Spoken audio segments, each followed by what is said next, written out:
ირაკლი პავლენიშვილი ნაციონალური მოძრაობის ერთ-ერთი ლიდერია ჩვენთან ერთად. ირაკლი, მოგესალმებით, მადლობა გადაცემაში მონაწილეობისთვის. არ ვიცი, აი თქვენში რა გამოხმაურება პოვა პირველ რიგში სააკაშვილის აი ამ მოწოდებამ, ანუ პირდაპირ არის, არ ვიცი, მოწოდება ქმედებისკენ. ხო.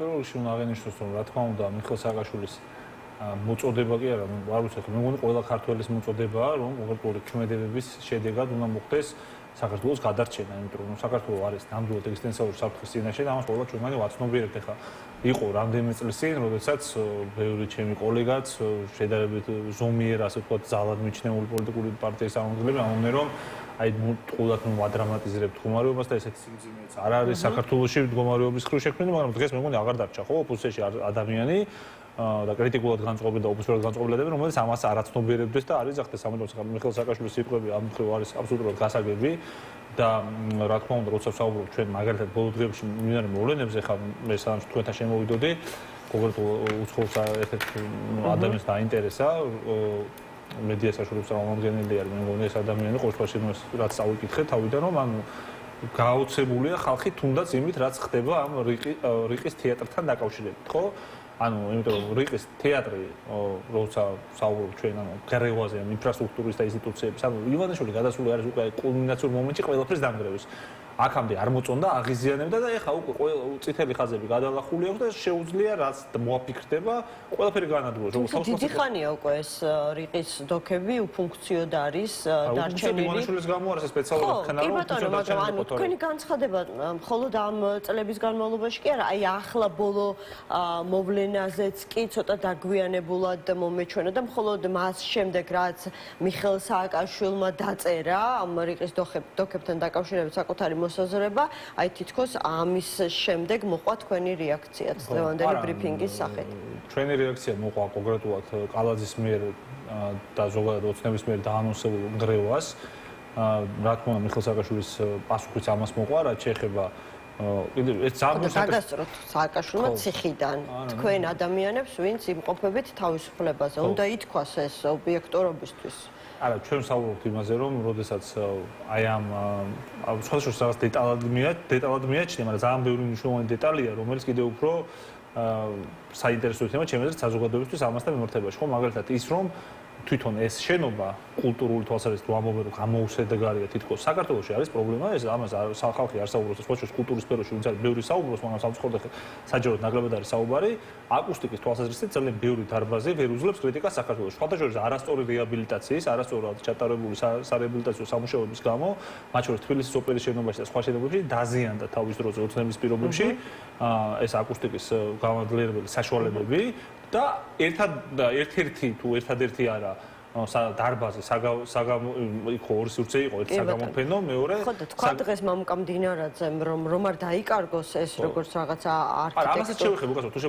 არქიტექტურული ღირებულების ნიმუში ხო მზად არის მეპატრონი რომ ნებისმიერ მსურველს გადასცეს და შეუძლია ნებისმიერ ადგილას ასე ვთქვათ ისევ მისი რეკონსტრუქცია თუ თავიდან ააწყოს მოკლედ რა დემონტაჟი ხდება და თავიდან შეუძლია ააწყოს იმ პირვანდელი სახით რა სახითაც ახლა მდებარეობს რიყეზე. ხო და ნახეთ აქ ერთი მნიშვნელოვანი ნაწილი არის რაც მინდა საზოგადოებას ბოლომდე თქვა რასაც ვამბობ ანუ ერთ-ერთ რასაც ქვია ამ სივრცე რომელიც იქნებოდა საკონცერტო სივრცე აკუსტიკის თვალსაზრისით იქნებოდა უნიკალური საქართველოში ხო არამხოლოდ თბილისში.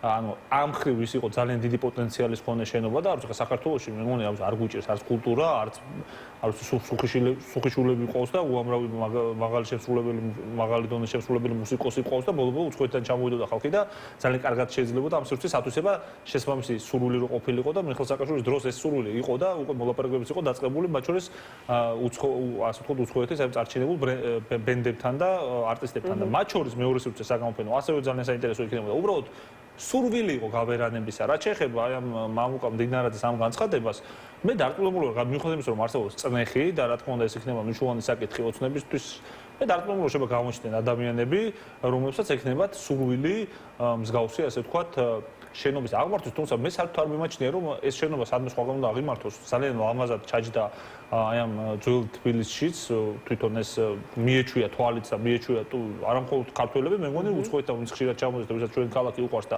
ასეთი ბევრია ვინც ხშირად ჩამოდის ჩვენ ქალაქში არის წელიწადში ერთხელ თუ არა რამდენიმე წელიწადში ერთხელ მაინც ის ხალხი შეეჩვია და იმასაც ძალიან ელამაზება ეს შენობა და მე სხვათა შორის ოცნებას ახასიათებ ხოლმე საერთოდ აღარ ფიქრობენ ხოლმე კონკრეტულად ანუ ისე იჯერებენ ინფორმაციებს რომ თითქოს ეს რაღაც ულამაზოა რა ხა მიშა მააშენა და ულამაზოა არსებობს კონკრეტული მათ შორის 2010-იანი წლების ერთ-ერთი საუკეთესო მოდერნისტულ არქიტექტურულ შედევრად არის აღიარებული სხვადასხვა ძალიან ავტორიტეტული ევროპული გამოცემების მიერ.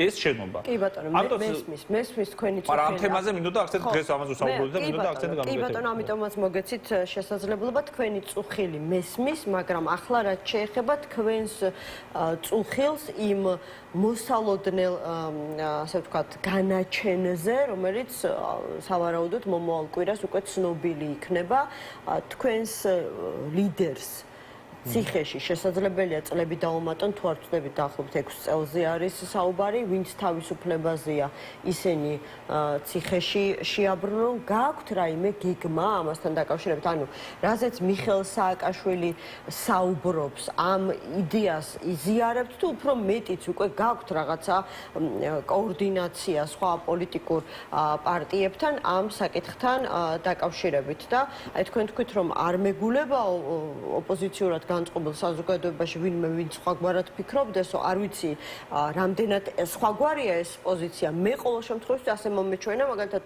თენგო კირთაძემ თქვა რომ გვარემიას და ზურაბ ჯაფარიძეს ვერავინ დაეხმარება ციხეში შებრუნებისგან თუ ივანიშვილმა ასე გადაწყვიტა რა გონიათ შუამავლების მეშვეობით ინფორმაცია არ ექნებოდათ რომ წადით ხელს არ შეგიშლითო ანუ იყო ასეთი შეთავაზება თქვენ გსმენიათ ამის შესახებ არა მე ვერ გეტყვით ეხლა რაღაც შუამავლებთან დაკავშირებით ასეთ საკითხებზე მე ნამდვილად არ ვფიქრობ ინფორმაციას, უბრალოდ მარტივად არის ხო საქმე, არ ვიცი, ყველა ხედავს, რომ ივანიშვილი ცდილობს, რომ ჩააბეტონოს ეს დიქტატურა, ამიტომაც ყველა პოლიტიკური ლიდერი არის საფრთხის ქვეშ და პირველ რიგში როცა მათთან რაღაც დონეზე კრიტიკული შენიშვნებსაც ვაჟღერებთ ხომ ერთმანეთს, წინამდე ამას ყოველთვის ვითვალისწინებთ და ვცდილობ რომ გავითვალისწინო, რომ ამ ადამიანს პატივისცემა ეკუთვნის ელემენტარული იმის გამო, რომ ყველაზე ძვირფას ხო საკუთარ თავისუფლებას ფაქტობრივად საფრთხეში აგდებენ ამ ქვეყნის უკეთესი მომავლისთვის ბრძოლაში.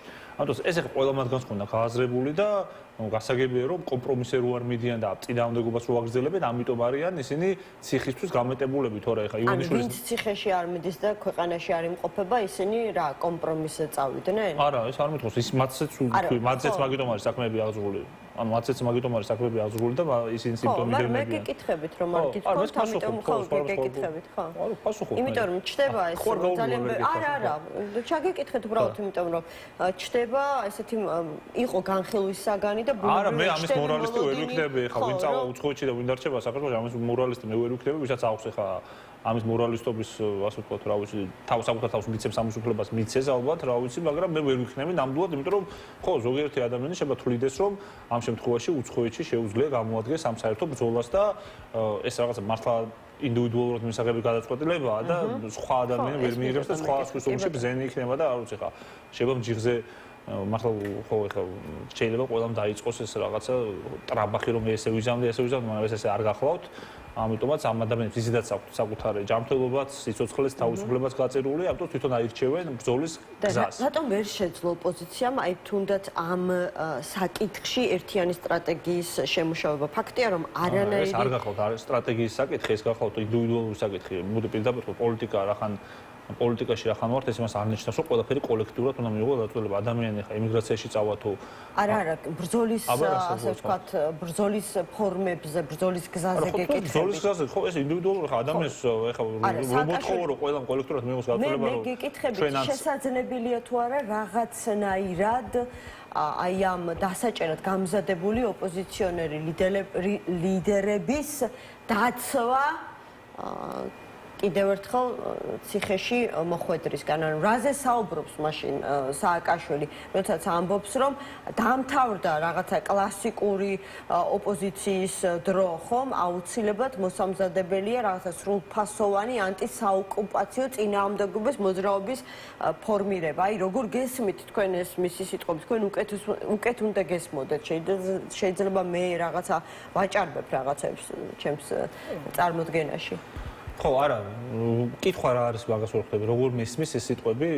ხო, თქვენ როგორ გესმით, ანუ რაში უნდა რეალიზდეს, ანუ ამბობს ადამიანი, უკვე მე რამდენად საუბრობს ამაზე.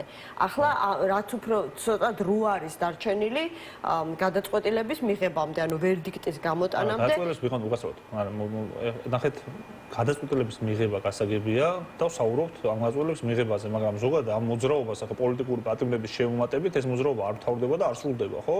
გასაგებია რომ პოლიტიკური ლიდერები არიან, გასაგებია რომ დიდი როლი აქვს, თორემ ეს ხალხი ციხეშიც ყოფილა აქამდე, უმეტესი მათგანი, ზოგი ემიგრაციაში იქნება საერთოდ და ეს იმას გეროა, რომ ეს დიდი გამოწვევა არ იქნება. ეს ხალხი ციხიდან ვერ დაიხსნის, ანუ ვერ დაიხსნის. საბოლოო ჯამში ჩვენი მოძრაობის მიზანი გახლავთ ამ სისტემის დემონტაჟი. ამ მოძრაობაში იქნება ფაზები და ეხა ფაზებად არის. ხო, არის აქტიური ფაზა უფრო მეტად, არის ნაკლებად აქტიური ფაზა, ხო? ეხა ხართ ნაკლებად აქტიური ფაზა, ხო, ამას არ უარყოფს, ხო, ხედავთ, ხო, რომ ნაკლებად აქტიური ფაზაა, მაგრამ წინააღმდეგობა ვერ გატეხეს. ვერც პოლიტიკოსები აიძულეს, რომ წინააღმდეგობას უარი ეთქვათ, ვერც თავისუფალი მედია ვერ აიძულეს ამის გაკეთებაზე. გასაგებია, რომ ჩვენ ეხა არ გვაქვს საქმე და ძალიან მძიმე მდგომარეობა ქვეყანაში, მაგრამ წინააღმდეგობა გრძელდება. როგორ ვაპირებთ მომავალში გაგრძელება? ჩვენ პარტიას აქვს კონკრეტული გეგმა და ყველა მიცის, ხო? ვაპირებთ უფრო მეტად მოახდინოთ დეცენტრალიზაცია მმართველობის, უფრო მეტად როდის აპირებთ აქტიურ ფაზაში გადასვლას თქვენ კონკრეტულად თქვენი პარტია და როგორც აქტიურ ფაზაში მე ვისურვებდი რომ დღეს დამოუკიდებლად აპირებთ მოქმედებას და არა ალიანსთან ერთად. აქტიურ ფაზაში მე ვისურვებდი დღესაც იყოს და ხვალაც ვიყოთ, მაგრამ ჩვენ გვაქვს გეგმა, პოლიცია ჩატარდება. აგერ ფედერალისტები იყვნენ წინა გადაცემაში ჩემი სტუმრები და ისინი ამბობენ რომ ისინი არიან ეროვნული მობილიზაციის მეორე ფაზის პროცესში და შესაბამისად თვლიან რომ მუშაობის ძალიან აქტიურ ფაზაში არიან მაშინ როდესაც თქვენ რაღაცა თქვენი შიდა პრობლემებით და გარჩევებით ხართ დაკავებული. რატო ვართ შიდა პრობლემებით და გარჩევებით დაკავებული? და რატომ ხართ რა ვიცი მე არა ესე რომელი შიდა პრობლემაზე შიდა გარჩევები საუბრობთ აი მაგაზე ნიკა გვარამიასა და თქვენი პოლიტიკური პარტიის ლიდერს შორის. ძალიან დიდი ბოდიში რომელი პოლიტიკური ძალაც ჩამოთვალეთ ის არ არის შიდა გარჩევებით, ანუ მაგას ამბობ და სხვები არიან. ისინიც არიან და ისინიც არ არიან. ცოტათი ძალიან ერთი წუთით ფედერალისტებს ძალიან უცნაური რაღაც თქვით მართლა. ფედერალისტებს უგულისხმობ ამ შემთხვევაში, ხო? მე გითხარით ფედერალისტები არიან აქტიურ. ნუ ისინი ეს მათ ხელს არ უშლით რომ პარალელურად იყვნენ ჩართული იმ ეროვნული მოძრაობის ეროვნული მობილიზაციის პროცესში.